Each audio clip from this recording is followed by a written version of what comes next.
এই মিথ্যাচার আমাদের দেশকে একটা সংঘাতের দিকে নিয়ে যাচ্ছে। এটা থেকে আমাদেরকে অবশ্যই সতর্ক থাকতে হবে। যেখানে আমরা সবসময় আমরা বলি ধর্ম যার যার, উৎসব সবার, আমরা সবাই ঐক্যবদ্ধ হয়ে আমরা আমাদের সকল উৎসবাদি উদযাপন করি। কিন্তু ইদানিং একটা অপশক্তি আমাদের এই সাম্প্রদায়িক যে সম্প্রীতি আছে সেটা নষ্ট করার জন্য উঠে পড়ে লেগেছে। আমাদেরকে সেই অবস্থা থেকে অবশ্যই পরিত্রাণ পেতে হবে এবং আমরা এটাকে কখনোই সহ্য করব না যে বাংলাদেশে কোনো সাম্প্রদায়িক অবস্থার সৃষ্টি হয়, সাম্প্রদায়িক সম্প্রীতি বিনষ্ট হয়। আর যে বিষয়টা আমরা দেখেন সবসময় যখন কোনো রাজনৈতিক অস্থিরতা থাকে তখনই আমাদের মসজিদ মন্দির ইত্যাদি নিয়ে একটা অস্থিরতার বিষয় আসে।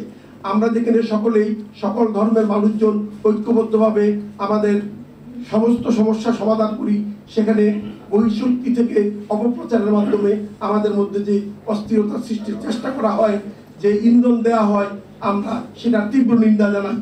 আপনারা অবশ্যই সত্য শিবম সুন্দরমের এই বিষয়টাকে কলঙ্কিত করবেন না।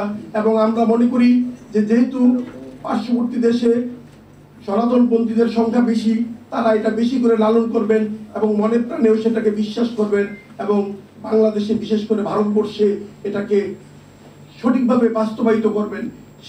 সেখান থেকে আপনারা নিশ্চয়ই পদচ্যুত হবেন না, এই সাম্প্রদায়িকতার জিগির আর তুলবেন না।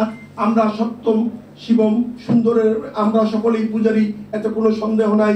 যে যেভাবেই বিশ্বাস করুন না কেন, আমরা সকলেই শান্তির বাণী। এখানে যারা মুসলমান সম্প্রদায় আছেন, আমরা নিজেরা জানি ইসলাম শান্তির ধর্ম, এখানে কোনো অশান্তির কোনো স্থান নাই। আর আমরা সকলেই শান্তিকামী। এই শান্তির হাত থেকে আমাদেরকে কেউ অন্যদিকে ডাইভার্ট করতে পারবে না।